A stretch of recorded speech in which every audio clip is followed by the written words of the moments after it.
GCN 방송 시청자 여러분들 안녕하십니까? 오늘은 믿음의 3단계에 대해서 설명을 드리도록 하겠습니다.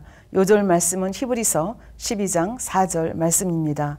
너희가 죄와 싸우되 아직 피 흘리기까지는 대항치 아니하고 라는 말씀입니다.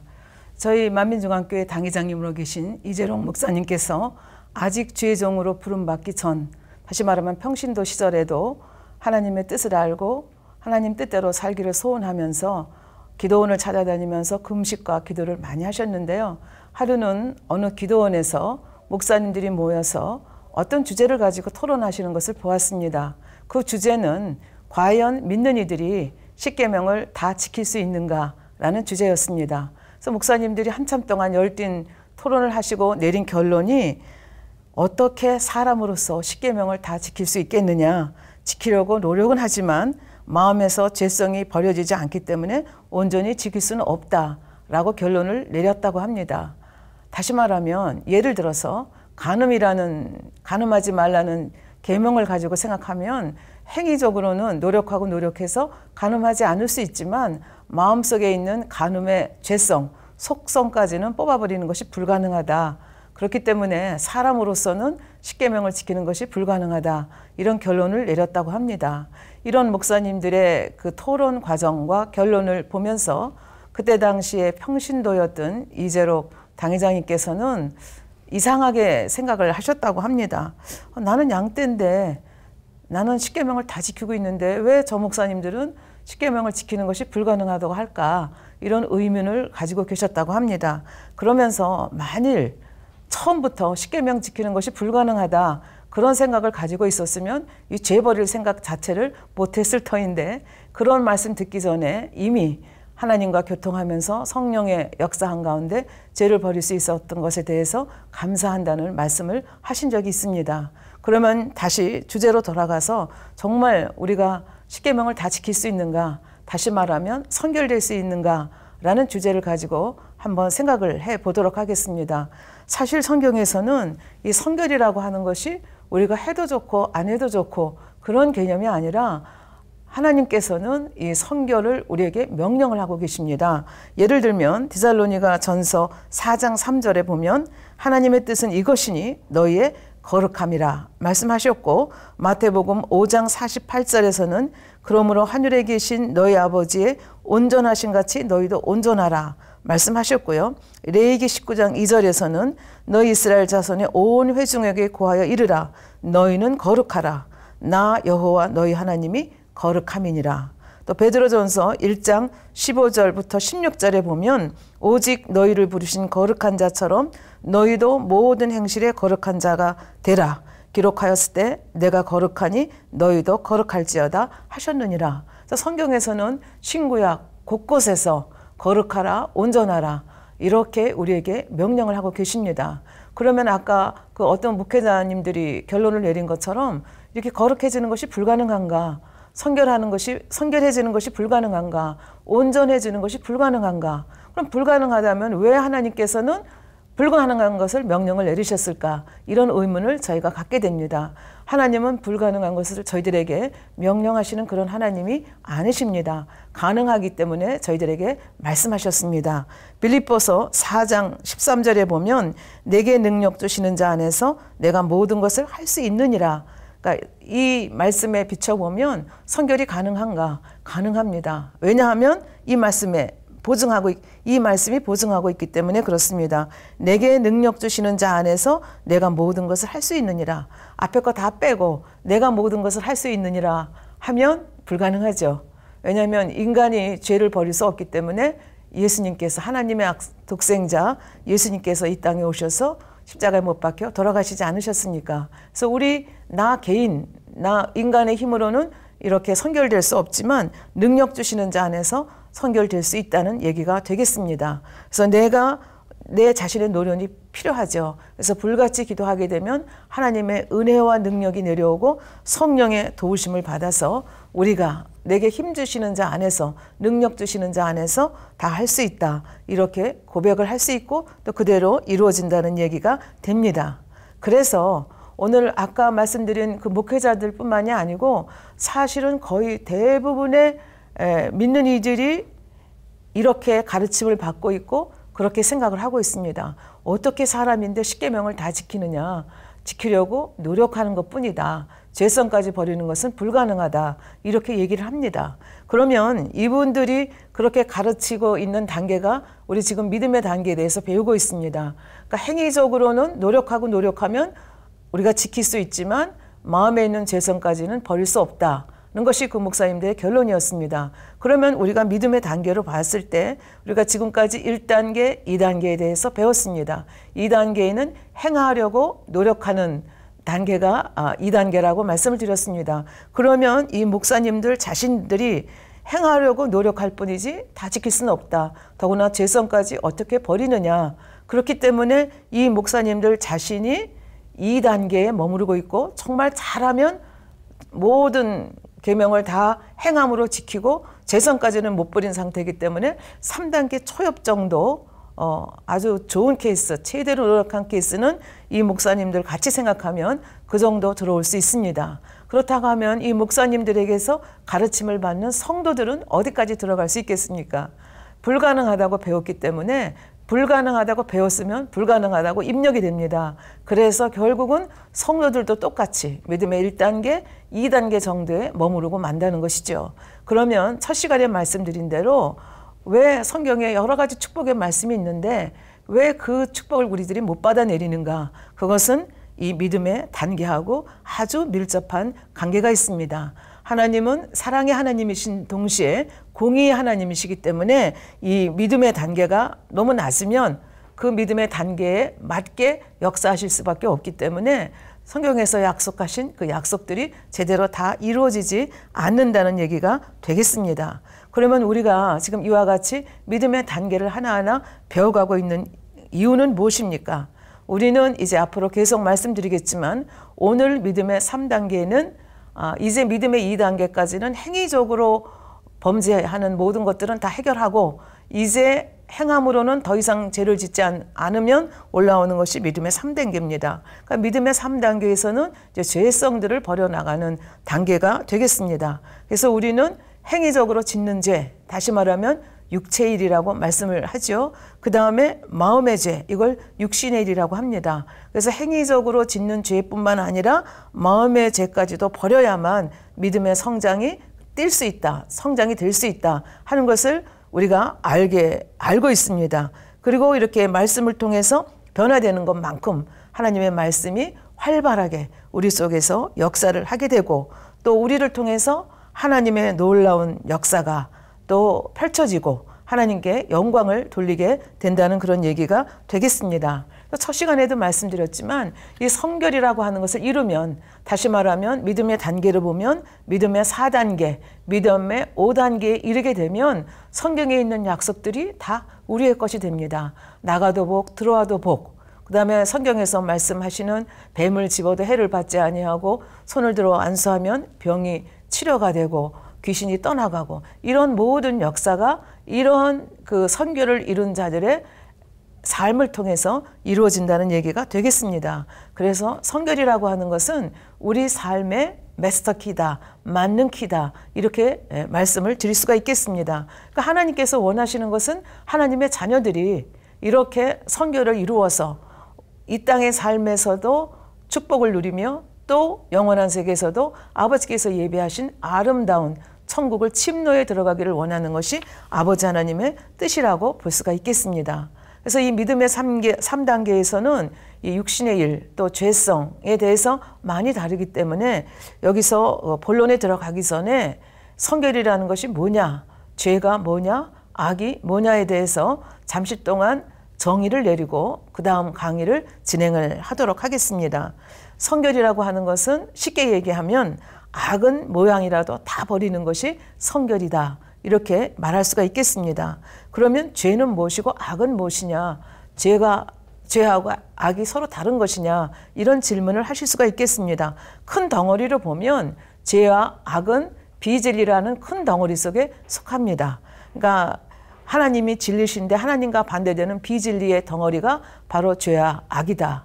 하나님은 빛이신데 이 죄 악이라고 하는 것은 바로 어둠이다. 이렇게 정의를 내릴 수가 있겠습니다. 그래서 큰 덩어리를 보면 죄나 악이나 다 비진리라고 하는 면에서는 같은 덩어리지만 그러나 자세히 들여다보면 죄와 악은 좀 다른 것을 볼 수가 있습니다. 예를 들면 우리가 나무가 여기 한 그루 있다고 상상을 해봅시다. 그러면 나무는 뿌리가 우리 눈에 보이지 않는 뿌리가 있고 우리 눈에 보이는 줄기와 잎과 꽃과 열매들이 있습니다. 그러면 비유적으로 말씀드리면 이 악이라고 하는 것은 보이지 않는 나무 뿌리와 같은 것이 악이고 그 다음에 죄라고 하는 것은 우리 눈에 보이는 줄기와 잎과 열매 이것이 죄다. 이렇게 말씀을 드릴 수가 있겠습니다. 그러면 나무가 뿌리가 없으면 줄기가 있을 수도 없고 열매를 맺을 수도 없고 이파리가 나올 수도 없는 거죠. 그러니까 결국은 죄의 원인이 되는 것이 악이다. 근본이 악이다. 이렇게 말씀을 드릴 수가 있겠습니다. 그러면 악이라는 것은 구체적으로 뭐냐? 우리 마음속에 있는 하나의 속성인데 아까도 말씀드렸지만 하나님과 반대되는 비진리의 속성입니다. 예를 들면 하나님의 속성은 선이고 사랑이고 진리인데 이와 반대되는 우리 마음속에 있는 속성들을 일컬어서 악이다. 이렇게 말씀을 드리기도 하고요. 두 번째는 하나님과 반대되는 모든 것, 모든 상태를 악이다. 이렇게 말씀을 드릴 수가 있겠습니다.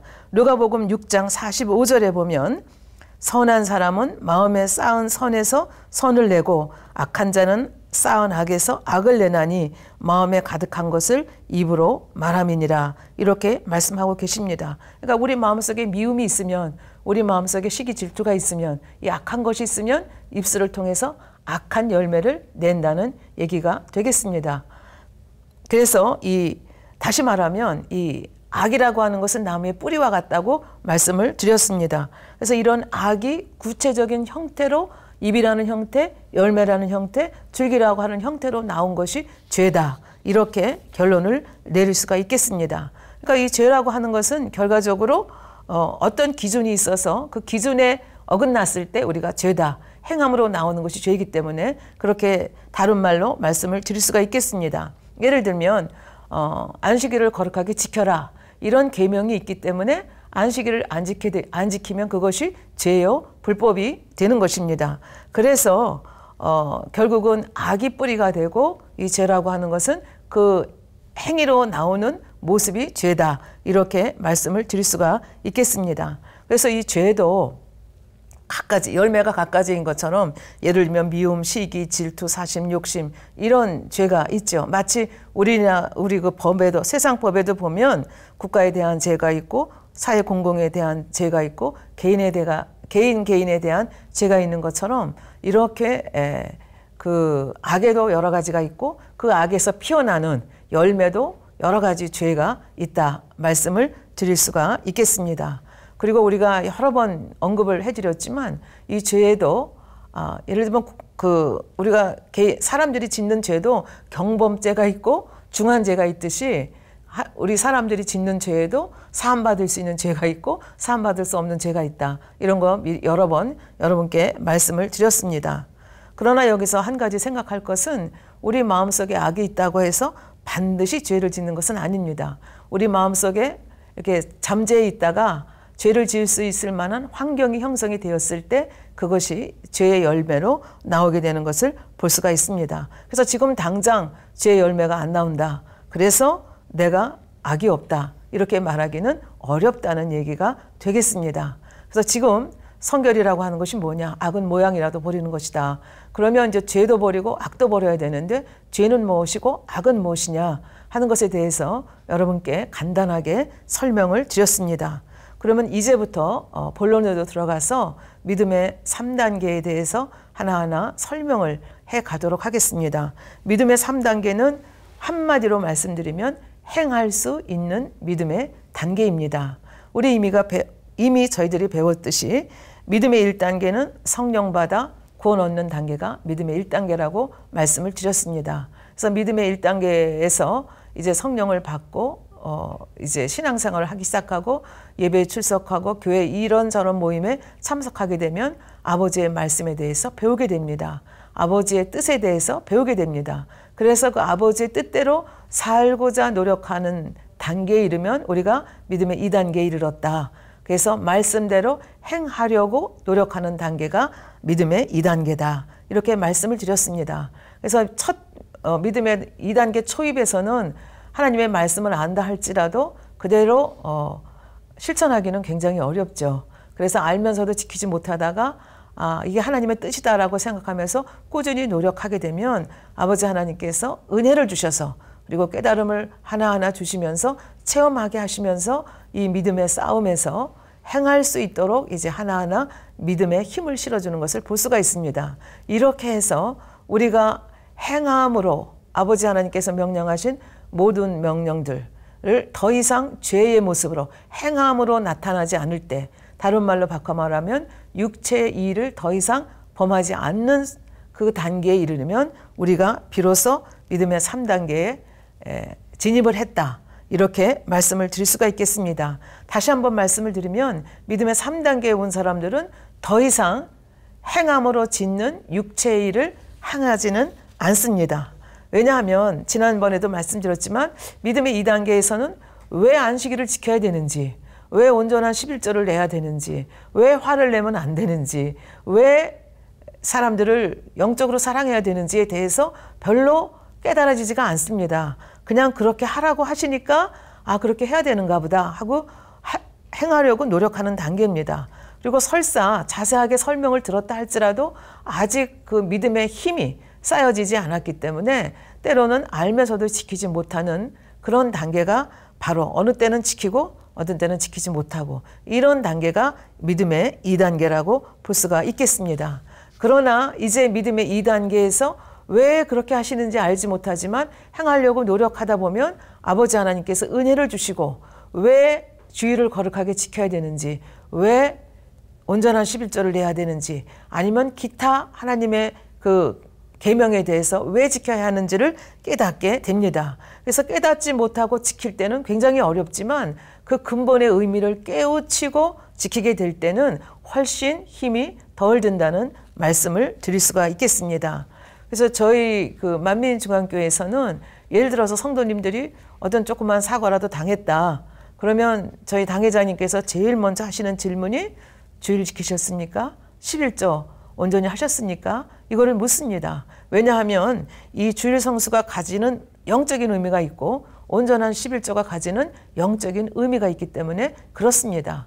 1등 신자이기 때문에 주일을 지키고 1등 신자이기 때문에 온전한 11조를 하는 것이 아니라 이것이 신앙인의 아주 기본이 된다는 그런 말씀이 되겠습니다. 그래서 주일 성수라고 하는 것은 하나님의 영적 주권을 인정하는 것입니다. 우리가 하나님께 속했다는 것을 우리 몸으로 우리 행함으로 보여드리는 거죠. 그러니까 이거 하나님의 영적 주권을 인정하는 것이다. 이거를 마음으로부터 깨닫게 되면 주일날 교회에 와서 예배드리고 성도의 교제를 갖는 것이 어려운 것이 아니라 우리가 하나님께 속했다는 것을 보여주는 좋은 행위구나 그렇게 생각하면서 또 하나님께서는 우리가 하나님의 영적인 주권을 이렇게 인정해 드리면 하나님께서는 한 주간을 우리를 재난이나 질병이나 사고에서 지켜주신다는 것을 알기 때문에 기쁨으로 감사함으로 이제 주의를 지키게 되는 거죠. 온전한 11조는 마찬가지입니다.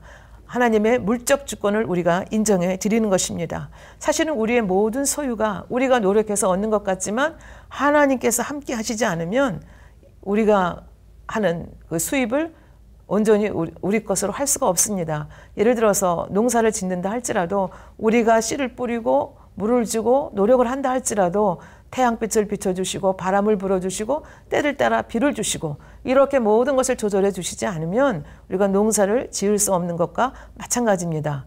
그래서 우리가 얻은 수입이 아버지의 것이지만 아버지 하나님께서 10분의 1만 드리고 나머지는 우리 생활에 쓸 수 있도록 하신 것이 아버지의 배려입니다. 그래서 이렇게 온전한 11조를 드리면 아버지 하나님께서는 이 온전한 11조 드리는 것이 얼마나 중요한지를 우리에게 알려주시기 위해서 온전한 11조를 한번 드려봐라. 그러면 내가 너희 곳간을 차고 넘치도록 축복해 주겠다. 그래서 이것은 시험해 봐도 좋다. 그럴 정도로 아주 강조하시는 계명입니다. 하나님은 우주 만물의 주인이십니다. 무엇이 필요하기 때문에 우리에게 달라고 하시는 것이 아니라 하나님의 물적 주권을 인정해 드리는 것이고 하나님은 또 이런 자녀들을 하나님의 방법대로 창고가 차고 넘치도록 축복해 주시기 위한 아버지 하나님의 영적인 방법이기 때문에, 영계의 법칙이기 때문에 저희들에게 이렇게 말씀해 주시고 계시는 것입니다. 그래서 이거를 깨닫고 나면 주일 지키는 것이 힘든 것이 아니고 온전한 11조를 드리는 것이 힘든 것이 아니라 감사함으로 드리게 된다는 그런 얘기가 되겠습니다. 그래서 2단계에서는 온전히 깨닫지 못하기 때문에 힘들게 말씀을 지키지만 2단계를 지나게 되면 3단계가 되면 이렇게 깨달아서 그 말씀을 지키기 때문에 훨씬 더 수월하게 신앙생활을 할 수 있는 단계로 올라왔다. 이렇게 말씀을 드릴 수가 있겠습니다. 여러분들 그 어린아이가 자라는 과정을 보면 어린아이가 누워서 손짓 발짓을 합니다. 근데 어느 날 갑자기 벌떡 일어나가지고 걷고 뛰는 아이 보았습니까? 그런 아이는 없습니다. 어떤 아이라 할지라도 그 과정을 하나하나 다 지켜야 됩니다. 누워서 손짓 발짓 하다가 힘을 키워서 그 다음에 뒤집습니다. 뒤집어서 또 이렇게 열심히 하다가 힘을 키우면 기어다니게 됩니다. 기어다니면서 온몸에 또 힘을 또 축적을 하게 되면 그 다음에 두 발로 뭘 자꾸 쓰게 되죠. 그 다음에 힘이 들어서게 되면 아장아장 걷고 또 발에 힘이 오고 온몸에 힘이 이제 축적이 되게 되면 그 다음에는 쉽게 걷고 또 심지어는 뛰기까지 하는 것을 볼 수가 있습니다. 우리 믿음의 단계도 마찬가지입니다. 우리가 말씀을 듣고 가만히 앉아 있는다고 해서 어느 날 갑자기 믿음이 딱 하나님께서 은혜를 갑자기 내려주셔가지고 믿음의 3단계로 뛰는 것이 아닙니다. 믿음의 1단계를 지나서 차근차근 믿음의 2단계를 지나서 또 믿음의 3단계. 그래서 이 과정들을 하나하나 차근차근 지내가야 된다는 얘기가 되겠습니다. 그래서 기도하면서 행하려고 노력하는 단계가 믿음의 2단계라고 말씀드렸습니다. 이렇게 행하려고 노력하는 그 모습을 보시고 아버지 하나님께서 은혜를 주셔서 위로부터 능력도 주시고 은혜도 주셔서 우리로 하여금 행할 수 있는 힘을 주시고 그래서 이제 드디어 믿음의 3단계로 올라오게 되는 겁니다. 그래서 믿음의 3단계로 올라오게 되면 이제 더 이상 우리 육체로 죄를 짓지는 않습니다. 그래서 육체 일을 행하지는 않습니다. 그래서 믿음의 3단계에 올라오면 우리가 해야 되는 작업이 뭐냐면 우리 속에 있는 죄성들을 빼내는, 그러니까 우리 생각으로 범죄하는 것들을 빼내고 더 나아가서 우리 깊숙이 가라앉아 있는 악들을, 이 근본의 악들을 빼내는 단계가 바로 믿음의 3단계다. 이렇게 말씀을 드릴 수가 있겠습니다. 그래서 어떻게 악을 빼내느냐 하는 것은 이제 조금 있다가 자세히 설명을 하도록 하겠습니다. 근데 여기서 우리가 한 가지 조심할 것은 말씀대로 다 행할 수 있으면 믿음의 2단계를 지나 믿음의 3단계다. 이렇게 말씀을 드렸는데요. 근데 겉보기에 저 사람은 주일 한 번도 빠지지 않고 주일 나오고 있고 저 사람은 온전한 11조 하고 있고 또 아버지께서 이런 명령 저런 명령 하셨는데 다 지키는 것 같다. 이렇게 겉으로만 보고 저 사람은 믿음의 3단계다. 이렇게 말할 수 있는 것은 아니라는 얘기입니다. 다른 말로 바꿔 말하면 겉으로 보이기에 행함으로 다 지키는 것 같다 해서 그 사람이 믿음의 3단계다라고 확실하게 말씀드릴 수는 없다는 얘기가 되겠습니다. 이것이 무슨 말씀입니까? 예를 들어서 주일 예배에 빠지지 않고 어떤 분이 매주 출석을 하고 있다고 가정을 합시다. 그러나 같이 주일 예배에 와서 똑같이 예배를 드리고 있어도 예배 드리는 사람들의 상태가 각각 다를 수가 있습니다. 어떤 사람은 정말 확고한 믿음을 가지고 와서 졸지 아니하고 잡생각하지 아니하고 집중해서 예배를 드리는 분이 있는가 하면 어떤 사람은 눈치가 보여서 아내가 나오라고 하니까 엄마가 이끌고 나오니까 교회 안 가면 아빠가 혼내니까 그래서 눈치를 보면서 교회에 왔다. 그거는 몸은 와 있지만 사실은 마음은 안 와 있는 것이죠. 그런가 하면 주의를 안 지키면 하나님이 안 지켜주신다니까 재앙당할까 봐 무서워서 교회에 나온다.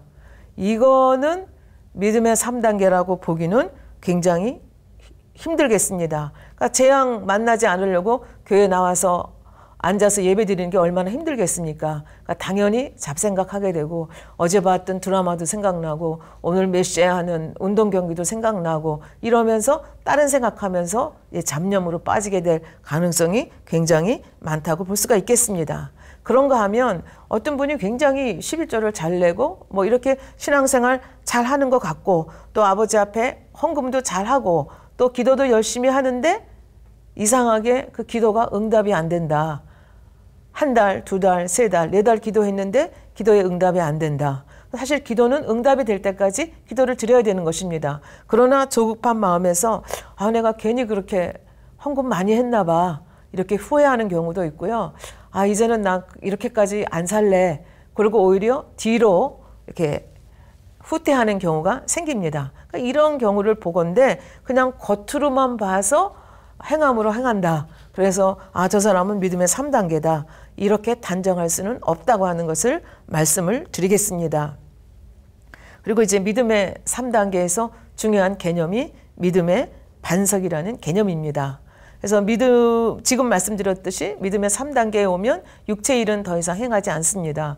그러나 육신의 일은 뭔가 있지요. 육신의 일이라는 것이 뭡니까?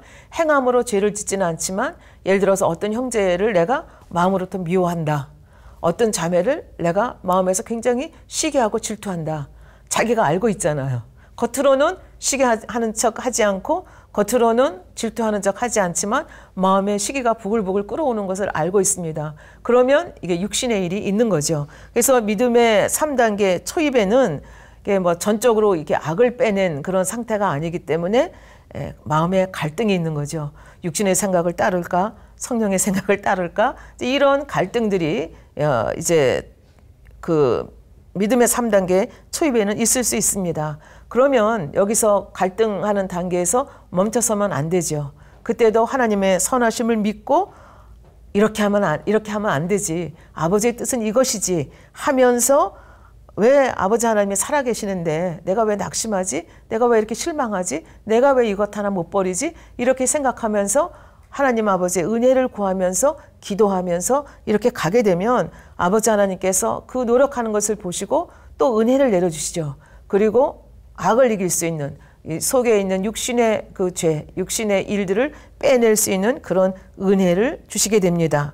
그래서 중반 이후를 넘어서 이제 믿음의 3단계를 1%에서 100%까지라고 가정했을 때 그중에서 60% 정도의 선에 이르면 저희들이 얘기하기를 아버지 하나님께서 말씀하시기를 믿음의 반석에 섰다.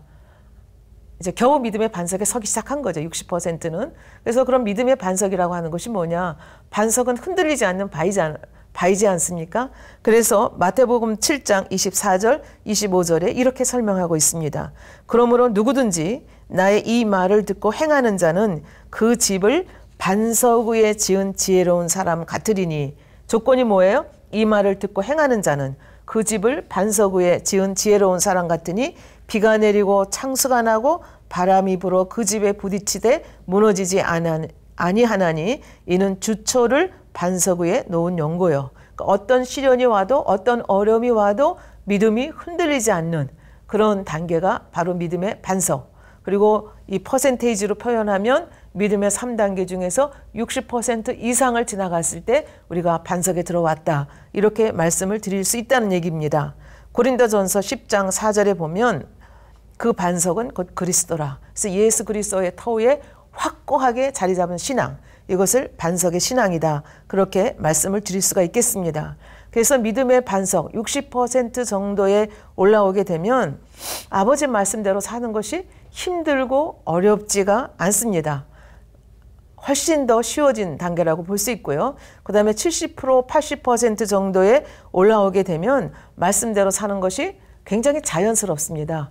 그래서 우리가 아침에 일어나면 양치질하고 밥 먹듯이 자연스럽게 몸에 밴 신앙생활을 할 수 있는 단계가 이제 70%, 80% 이렇게 볼 수가 있겠습니다. 그래서 여기서 더 나아가서 이제 마음속에 있는 이 죄성까지, 악까지를 다 빼내는 단계. 그러니까 60% 전에 들기 전까지는 내가 보기에도 나한테 시기하는 마음이 있어. 질투하는 마음이 있어. 이런 것을 깨달을 수 있는 단계. 그것을 하나하나 빼낼 수 있는 단계에서 다 빼냈을 때가 이제 믿음의 단계 3단계 60% 반석에 봤다고 볼 수가 있겠습니다. 그래서 그 이상으로 이제 올라가게 되면 내가 내 삶을 돌아봤을 때 아무리 돌아보아도 이게 죄라 할 만하는 것, 악이라 할 만한 것들이 별로 발견되지 않는 단계로 가게 되면 이제 더 높은 단계로 믿음의 3단계 마렵으로 간다. 이렇게 말씀을 드릴 수가 있겠습니다. 쉽게 한번 설명을 드리겠습니다. 예를 들어서 직장 생활을 하는데 직장 동료가, 옆에 있는 동료가 굉장히 나한테 무례하게 굽니다. 그런 무례하게 구는 사람을 봤을 때 믿음의 2단계 사람은 압니다. 말씀을 알기 때문에 내가 그래도 잘해줘야지, 섬겨줘야지, 이해해야지. 그러고 꾹꾹 눌러 참습니다. 근데 이 사람이 계속 괴롭히게 되면 어느 순간 눌러 참았던 것이 풍선에서 이렇게 바늘을 탁 하면 풍선이 탁 터지듯이 그냥 확 터지면서 대놓고 짜증을 부리게 되고 불평하게 되는 단계. 그 정도가 이제 2단계라고 하면 3단계에서는 이렇게 대놓고 짜증을 부리고 불평하지 않습니다. 그러나 순간적으로 이제 짜증이 나려고 하죠. 그러면 벌써 이제 성령이 역사하시기 때문에 이래서는 안 되지. 그리고 또 기도하면서 하나님의 은혜를 구하게 되면서 이게 하나하나 이제 그것을 정복해 가는, 어찌하든지 선한 마음으로 생각을 바꿔가려고 이제 노력을 하는 것이 믿음의 3단계의 모습이라고 볼 수가 있겠고요. 그다음에 믿음의 반석 정도 쓰면 순간적으로 기분이 나쁘고 순간적으로 짜증이 나려는 생각이 스치긴 하지만 순간적으로 바꾸게 됩니다. 그러면서 그것을 생각을 바꾸어서 평안한 마음으로 또 더 선한 마음으로 순간적으로 바꿔버리기 때문에 화평함을 줄 수 있는, 더 크게 화평함을 줄 수 있는 그런 단계가 되고, 나중에는 그런 사람이라 할지라도 그 사람이 이렇게 무례하게 구는 것에 대해서 그냥 내가 죽어지는 미랄처럼 이렇게 섬겨줄 수가 있다. 그러면 벌써 영으로 들어간 거죠. 그래서 믿음의 4단계에 들어갔다. 이렇게 말씀을 드릴 수가 있겠습니다. 지난번에 믿음의 2단계를 설명하면서 권투 시합을 가지고 여러분께 설명을 드린 적이 있습니다. 그래서 믿음의 2단계가 신앙생활 할 때 어찌 보면 가장 어려운 단계다. 왜냐하면 양쪽 권투 선수의 실력이 5대5 비슷하기 때문에 한 대 때리고 한 대 맞고 5대 때리고 5대 맞는, 그래서 팽팽하게 접전이 벌어지고 있는 상태가 믿음의 2단계다라고 볼 수 있으면, 이제 믿음의 3단계 초입 정도에는 그냥 7대 때리고 3대 맞고, 그 다음에 점점 올라가게 되면 9대 때리고 1대 맞고, 그 다음에는 아예 이제 믿음의 만렵에 가면은 3단계 만렵에 가면 이제 맞는 일이 거의 없고, 이제 0의 단계 가면 맞는 일 자체가 없어지는 것, 이렇게 설명을 할 수가 있겠습니다. 그래서 뭐 예를 들어서 길에서 엄청나게 큰 돈본다리를 집었다.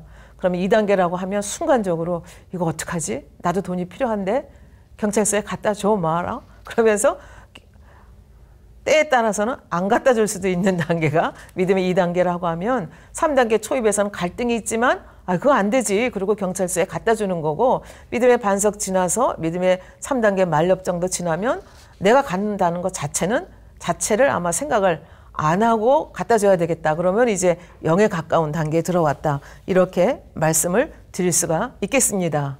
그래서 이제 믿음의 3단계에서 우리가 목표로 세워야 되는 것이 뭐냐면 믿음의 반석에 들어가는 것입니다. 그래서 믿음의 반석에 들어가면 이제 어느 정도 악이라 할 수 있는 것, 그래서 의도적으로 내가 악을 행하고 남을 괴롭게 하고 상대에게 불이익을 주는 그런 일들은 하지 않는 단계가 바로 믿음의 반석의 단계라고 볼 수가 있겠습니다. 제일 첫 번째가 혈기입니다. 혈기라고 하는 것은 분노와 같은 악한 감정이 올라오는 것이 혈기입니다. 그래서 이 혈기를 참지 못하면 어떤 모습으로 나타나요? 욕을 한다든지 폭행을 한다든지 하는 거친 말, 거친 행동이 나오게 되는 것이 이 혈기의 마지막 열매라고 볼 수가 있겠습니다. 두 번째 죄성은 감정이라는 죄성입니다. 이 감정은 물론 나쁜 감정을 말씀을 드리는 거죠. 그래서 감정이라고 하는 것은 혈기보다는 좀 더 범위가 넓은 그런 개념이라고 볼 수가 있겠는데요. 마음 안에 있는 다양한 비진리가 느낌과 함께 올라오는 것이 감정이다. 이렇게 정의를 내릴 수가 있겠습니다. 또 그 체크리스트가 미움, 시기, 질투입니다. 믿음의 3단계에 오면 행함으로는 보이지 않는다고 말씀을 드렸죠. 그러니까 마음으로도 이 미움이라든지 시기라든지 질투하는 마음을 가지고 있으면 안 된다. 그런 말씀입니다. 네 번째는 거짓 마음, 속이는 마음이라고 볼 수가 있겠습니다. 왜 거짓합니까? 왜 속입니까? 자기의 유익을 위해서 우리는 거짓말합니다. 속입니다.